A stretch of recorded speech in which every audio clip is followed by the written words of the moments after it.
Hello વિદ્યાર્થી મિત્રો, કેમ છો બધા? મજામાં ને?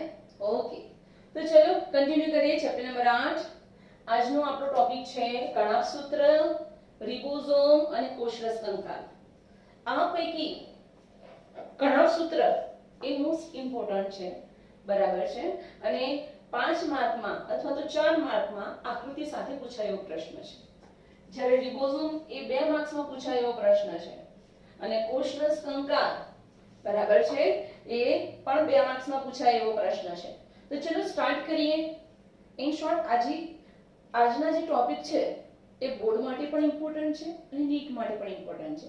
તો ચલો બેટા મસ્ત મજાનું ડિસ્કશન સ્ટાર્ટ કરીએ. આવી જાઓ બેટા. કણાભ સૂત્ર બરાબર છે, જેને કોષનું શક્તિઘર કહે છે.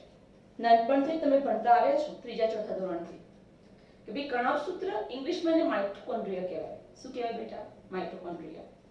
ક્લિયર? એને કોષનું શક્તિઘર કહે છે. બીજું નામ એનું power house of the cell. બરાબર છે? કોષનું પાવર હાઉસ કહે છે, શક્તિઘર કહે છે. બરાબર છે? ક્લિયર? પછી જારક શ્વસનનું સ્થાન કયું? તો જોવામાં આવે કણાભ સૂત્ર. બરાબર છે? ખબર પડી ગઈ? ઓકે, કે જારક શ્વસનનું મુખ્ય કેન્દ્ર, તો જવાબમાં શું આવે? કણાભ સૂત્ર. ઇમ્પોર્ટન્ટ. ક્લિયર? જારક શ્વસન સાથે સંકળાયેલી મહત્વની અંગિકા.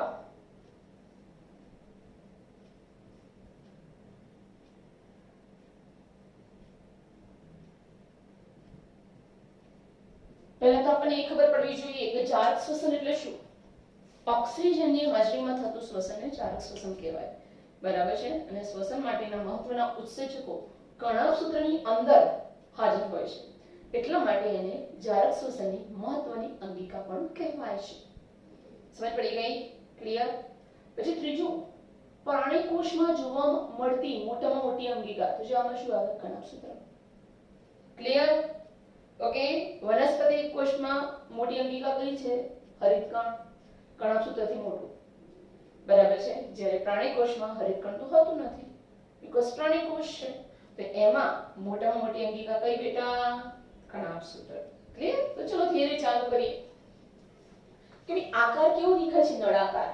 તો પહેલો પોઈન્ટ, કણાભ સૂત્ર એ નળાકાર અંગિકા છે. બીજું, બેવડા પટલ વાળી અંગિકા છે. કેટલા પટલ છે? બેવડા પટલ છે. બે પટલો વાળી.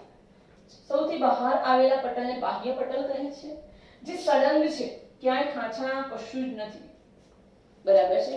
એટલે કણાભ સૂત્ર એ 2 પટલની બનેલી અંગિકા છે.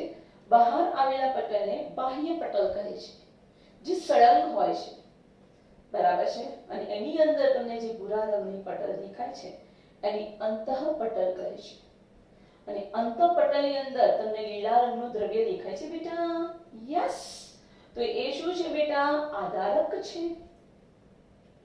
ખબર પડી ગઈ? ક્લિયર? આકૃતિ જોઈ લઈએ એકવાર. આવી જાઓ. કે કણાભ સૂત્રની અંદર સૌથી બહાર આવેલા પટલને બાહ્ય પટલ કહે છે. એની અંદર જે બ્લુ રંગથી મેં દર્શાવેલું છે એને અંતઃપટલ કહેવાય છે. આ બંને પટલ વચ્ચે અવકાશ છે, ગેપ છે, અને આંતરપટલ અવકાશ કહે છે. સમજ પડી ગઈ? 2 પટલ વચ્ચેનો ખાલી ભાગ, જેને આંતરપટલ અવકાશ કહેવાય. હવે જો આ શું છે? અંતઃપટલ. અંતઃપટલની અંદર શું છે? આધારક. અને અંતઃપટલની બહાર શું છે? આંતરપટલ અવકાશ. તો શું કહી શકાય? સમજો કે અહીં જે અંતઃપટલ છે એ કણાભ સૂત્રને 2 ભાગમાં વહેંચે છે. કે અંતઃપટલની અંદરનો જે પ્રવાહી ભાગ છે એને અંતઃકક્ષ કહે છે, જેમાં આધારક આવેલું છે. અંદરનો ભાગ, અંતઃકક્ષ એટલે શું? અંતઃપટલની અંદરનો ભાગ જેમાં પ્રવાહી આવેલું છે તેને આધારક કહેવાય.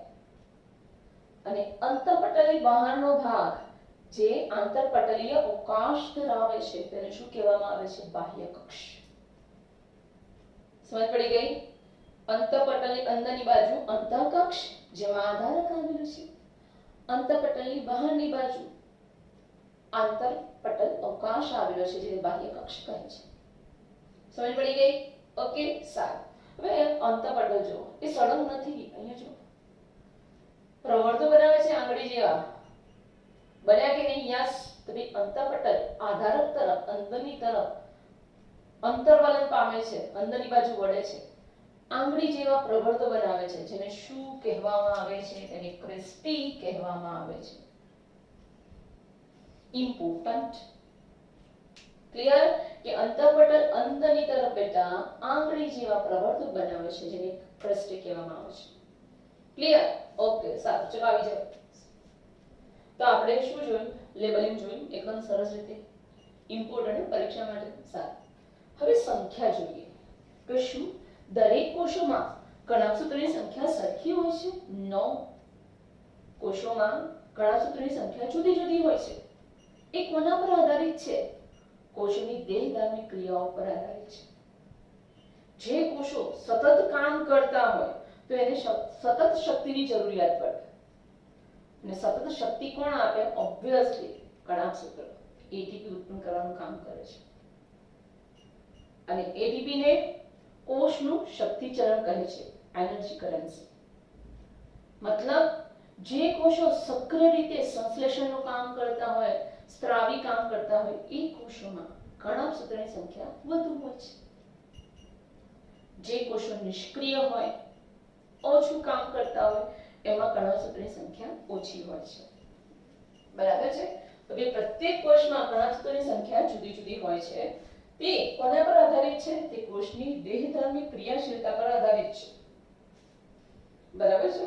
હવે આકાર અને કદ જોઈએ.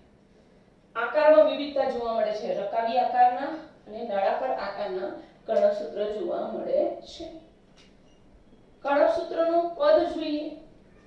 બરાબર છે? તો કે કણાભસૂત્રનો વ્યાસ કેટલો છે? 0.2 થી 1 માઇક્રોમીટર. ઇમ્પોર્ટન્ટ. બરાબર છે? સરેરાશ 0.5 માઇક્રોમીટર. કે કણાભસૂત્રનો વ્યાસ કેટલો છે? બરાબર છે? તો જવાબમાં શું આવે? આની લંબાઈ છે 0.2 થી 1 માઇક્રોમીટર. તમને ત્રિજ્યા પૂછે તો આવડે ને? આના પરથી ત્રિજ્યા પૂછે તો શું આવે? 0.1 થી 5 માઇક્રોમીટર ત્રિજ્યા ધરાવે છે. સમજ પડી ગઈ? આ એનો વ્યાસ છે. બરાબર છે? વ્યાસ એટલે પહોળાઈ. અને એની લંબાઈ કેટલી છે? 1 થી 4.1 માઇક્રોમીટર. યાદ રાખજો. ઇમ્પોર્ટન્ટ. બરાબર છે? કે કણાભસૂત્રની લંબાઈ 1 માઇક્રોમીટર થી 4.1 માઇક્રોમીટર હોય છે. યાદ રાખવું. ઇમ્પોર્ટન્ટ. સમજ પડી? સારું, જોઈએ આપણે રચના. કે કણાભસૂત્ર એ બેવડા પટલવાળી કોષની અંદર જોવા મળતી અંગિકા છે. બે પટલો, બહારના પટલને બાહ્ય પટલ અને અંદર આવેલા હોય એને અંતઃપટલ કહે છે. બંને પટલ વચ્ચે અવકાશ છે, જે આંતરપટલીય અવકાશ કહેવામાં આવે છે. સમજ પડી ગઈ? નેક્સ્ટ, આ જે અંતઃપટલ છે એ કણાભસૂત્રને બે ભાગમાં વહેંચે છે. અંદરનો વિસ્તાર, અંતઃપટલની અંદરનો વિસ્તાર આધારક, જેને અંતઃકક્ષ કહેવાય, અને બહારનો વિસ્તાર અવકાશવાળો આંતરપટલ અવકાશ, જેને બાહ્ય કક્ષ તરીકે ઓળખવામાં આવે છે. સિમ્પલ. ક્લિયર? હવે ક્રિસ્ટી એ શું છે? તો અંતઃપટલ આધારકની તરફ આંગળી જેવા પ્રવર્તો ઉત્પન્ન કરે છે, જેને શું કહેવામાં આવે છે? ક્રિસ્ટી. ક્લિયર? અને ક્રિસ્ટી શું કરે છે? કણાભસૂત્રની અંતઃ સપાટીમાં ક્ષેત્રફળમાં વધારો કરે છે. ઇમ્પોર્ટન્ટ. બરાબર છે? આપણે કોઈ રચના આવી દોરીએ અને કોઈ રચના આવી દોરીએ તો લંબાઈ બેમાંથી કોની કહેવાય વધારે? ઓબ્વિયસલી આની લંબાઈ વધારે. આને લાંબી કરો તો આટલું મોટું થશે. મતલબ આ ક્રિસ્ટી એક ગળીમય રચના છે, જે કણાભસૂત્રની અંતઃ સપાટીના ક્ષેત્રફળમાં વધારો કરે છે. બરાબર છે? સારું. હવે થાય કે મેડમ આ બાહ્ય પટલ, અંતઃપટલ એ લોકોનું શું પ્રદાન હશે? શું કાર્ય હશે? તો બાહ્ય પટલ અને અંતઃપટલ પર વિશિષ્ટ કાર્ય સાથે સંકળાયેલા ઉત્સેચકો આવેલા છે. શું આવેલું છે બેટા? ઉત્સેચકો આવેલા હોય છે. ઇમ્પોર્ટન્ટ. યાદ રાખજો બેટા. ઓકે, કે વિવિધ કાર્ય સાથે સંકળાયેલા ઉત્સેચકો આવેલા હોય છે. ક્લિયર? અને આ પરીક્ષામાં બહુ પૂછે છે કે ભાઈ કણાભસૂત્ર એ જારક શ્વસનનું મુખ્ય અંગ છે. ઓક્સિજનની હાજરીમાં જે શ્વસન થાય છે એનું મુખ્ય અંગ કયું? તો જવાબમાં આવે કણાભસૂત્ર. બરાબર છે જી. અંતઃપટલ છે એની ઉપર વિશિષ્ટ કણો જોવા મળે છે, વિશિષ્ટ રચના જોવા મળે છે જેને F1 કણો કહેવાય છે. આ થોડું નીટ. બરાબર છે. અને ત્યાં જે ઉત્સેચકો જોવા મળે છે એને ઓક્સિજનેઝ ઉત્સેચક તરીકે પણ ઓળખવામાં આવે છે. ઇમ્પોર્ટન્ટ.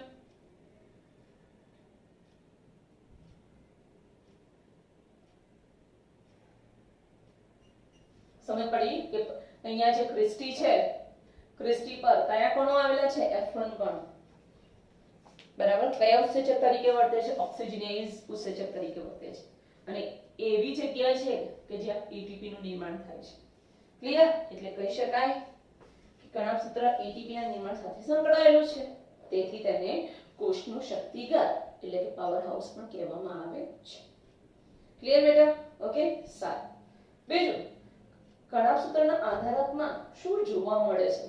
આ પણ પૂછાયેલો પ્રશ્ન છે. ઇમ્પોર્ટન્ટ હો.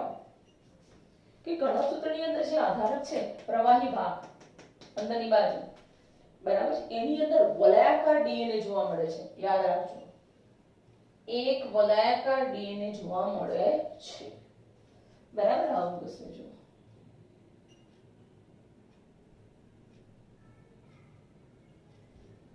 બરાબર છે. આ શું છે? વલયાકાર DNA છે. બીજું RNA પણ જોવા મળે છે. શું જોવા મળે છે? RNA. આ શું છે? RNA. પછી રિબોસોમ જોવા મળે છે. પરંતુ આ રિબોસોમ કયા પ્રકારના છે? નીટનો પ્રશ્ન. કણાભસૂત્રના આધારકમાં જે રિબોસોમ જોવા મળે છે, ઇમ્પોર્ટન્ટ હો, એ 70S પ્રકારના હોય છે. જે આદિ કોષ કેન્દ્રીયના કોષરસમાં હાજર હોય છે એ પ્રકારના રિબોસોમ જોવા મળે છે. ઇમ્પોર્ટન્ટ. બરાબર છે. કોષ કેન્દ્રીય કોષોમાં જ કણાભસૂત્ર નામની પટલની અંગિકા જોવા મળે. કોષ કેન્દ્રીય કોષ હોય એમાં કયા પ્રકારના રિબોસોમ જોવા મળે? કોષરસમાં. તો એના કોષરસમાં ATS પ્રકારના રિબોસોમ જોવા મળે. કયા પ્રકારના? ATS પ્રકારના. મતલબ વનસ્પતિ કોષ અને પ્રાણી કોષના કોષરસમાં ATS પ્રકારના રિબોસોમ જોવા મળે છે. પરંતુ ઇમ્પોર્ટન્ટ, યાદ રાખજો, પરંતુ કણાભસૂત્રનું જે આધારક છે તેમાં ફક્ત 70S પ્રકારના રિબોસોમ જોવા મળે છે. કણાભસૂત્રની અંદર 70S પ્રકારના હોય. બાકી વનસ્પતિ કે પ્રાણી કોષના કોષરસમાં ATS પ્રકારના જ રિબોસોમ હોય. બરાબર છે? એટલે ઇમ્પોર્ટન્ટ. સારું. ને બીજું, રિબોસોમ છે એટલે એની અંદર કયા ઉત્સેચકો આવેલા હશે? આધારકમાં પ્રોટીન સંશ્લેષણ માટેના ઉત્સેચકો પણ આવેલા છે. બરાબર છે? ક્લિયર?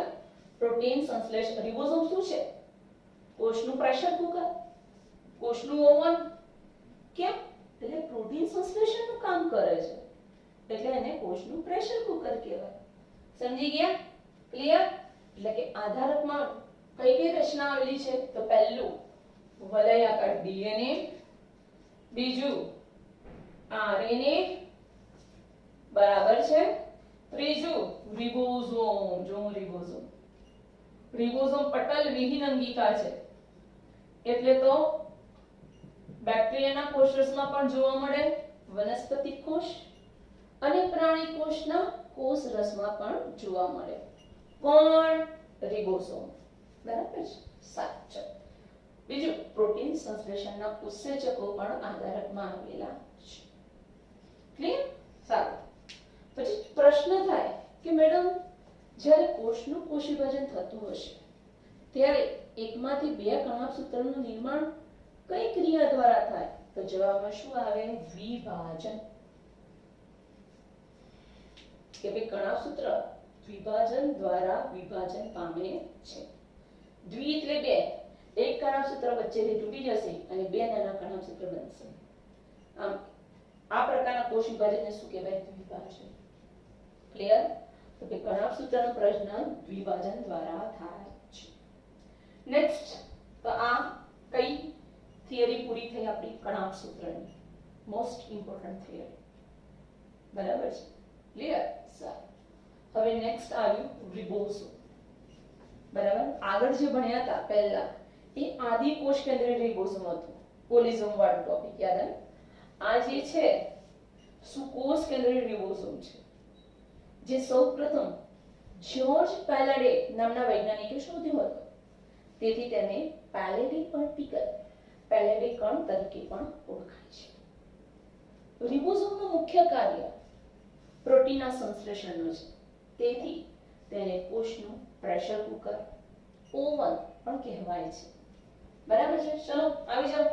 મસ્ત મજાની 2 માર્ક્સની થિયરી છે કે ભાઈ જ્યોર્જ પેલેડે 1953 માં ઇલેક્ટ્રોન માઇક્રોસ્કોપની મદદથી કોષના કોષ રસમાં એક સઘન કણિકામય અંગિકા જોઈ. સઘન કણિકામય અંગિકા મતલબ પટલથી આવરેજ નથી આવી અંગિકા, આવી નથી. This is wrong. આ સઘન કણિકામય અંગિકા જોઈ અને એને નામ આપ્યું ભાઈ રિબોસોમ. પેલેડે સૌપ્રથમ એને જોયો એટલે એનું નામ શું આપવામાં આવ્યું? પેલેડી કણ પણ કહેવામાં આવે છે. સમજી ગયા? સારું. હવે બંધારણ રિબોસોમ શેનું બનેલું છે બેટા? તો રિબોસોમ એ ન્યુક્લિયોપ્રોટીન છે, એટલે કે એના બંધારણમાં ન્યુક્લિક એસિડ પ્લસ પ્રોટીન બંને આવેલા છે. ક્લિયર? આવી જાવ. એક ન્યુક્લિયોપ્રોટીન છે જે પ્રોટીન અને ન્યુક્લિક એસિડ ધરાવે છે. કયું ન્યુક્લિક એસિડ આવેલું છે? તો જવાબમાં આવે આરએનએ. ડીએનએ ને આરએનએ. આરએનએ નું ફૂલ ફોર્મ બોલો ભાઈ. યસ,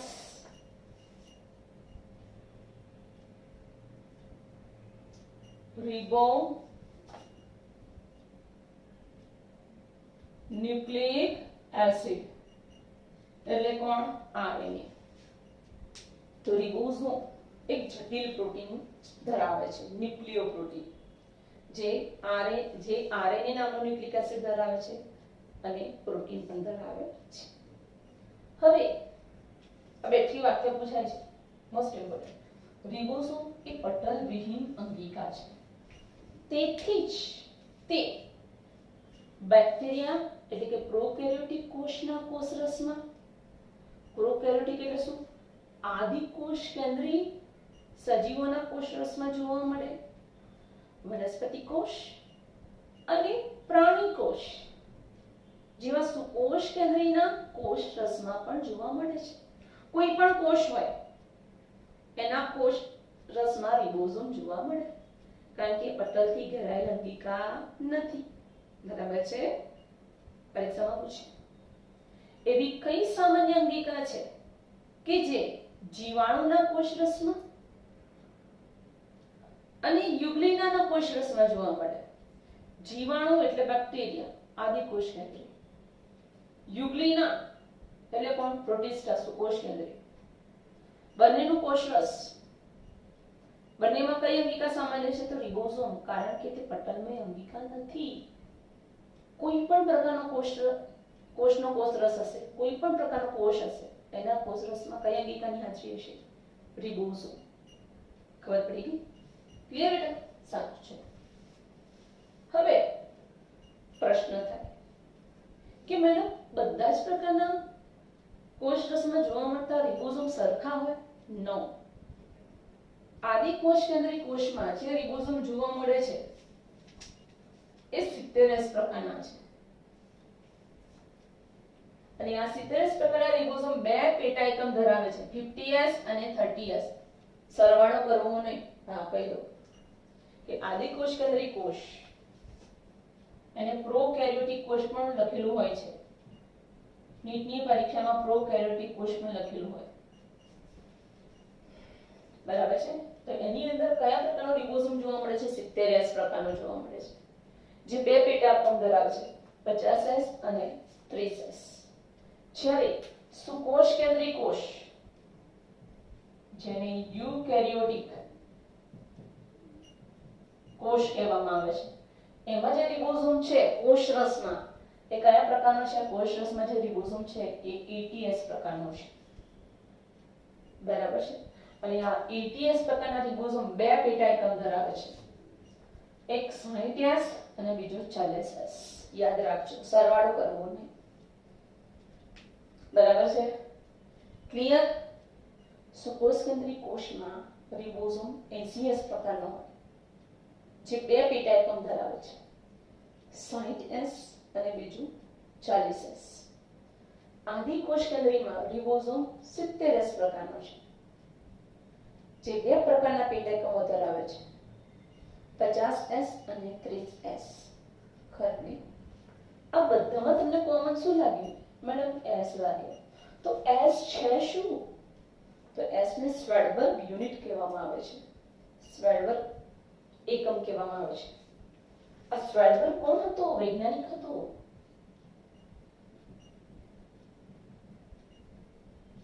સ્વેડબર્ગનો મતલબ શું થાય? વૈજ્ઞાનિકનું નામ છે.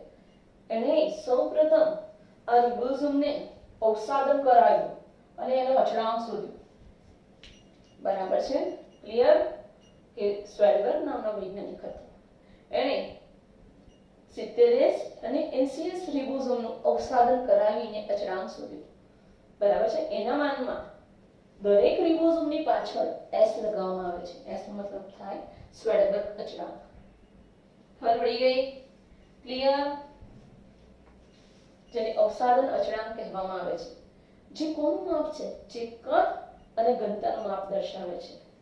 મતલબ ધારો કે કોઈ પ્રવાહી છે, બરાબર છે, એની અંદર હું 2 થી 3 વસ્તુ નાખું છું. જે વસ્તુનું વજન વધુ હશે, કદ મોટું હશે ને વજન વધુ હશે, એ પહેલા તળિયે બેસશે. અવસાદન પામવું એટલે તળિયે બેસી જવું, બરાબર છે. તો સ્વેડબર્ગ નામના વૈજ્ઞાનિકે શું કર્યું કે જુદા જુદા પ્રકારના રિબોઝોમને અવસાદન કરાવ્યું. તો જે રિબોઝોમની ઘનતા વધુ હતી, કદ મોટું હતું, વજન વધુ હતું, એ પહેલા તળિયે બેસી ગયા, બરાબર છે. અને ઓછું હતું એ મોડા તળિયે બેઠા. તો આ રીતે એમણે અવસાદન અચળાંક શોધ્યો હતો, જે કોના પર આધારિત છે? જે કદ અને ઘનતાનું માપ દર્શાવે છે. મોટા કદના રિબોઝોમ હશે સુકોષ કેન્દ્રીય, એનું અવસાદન ઝડપી હશે, જ્યારે આદિકોષ કેન્દ્રીયના રિબોઝોમનું અવસાદન ધીમું હશે, બરાબર છે. સ્વેડબર્ગ નામના વૈજ્ઞાનિકે આ બધું શોધ્યું. એના માનમાં દરેક રિબોઝોમની પાછળ S લગાડવામાં આવે છે. ક્લિયર? તો આ સાથે આપણે બીજા નંબરની થિયરી પણ પૂરી થઈ.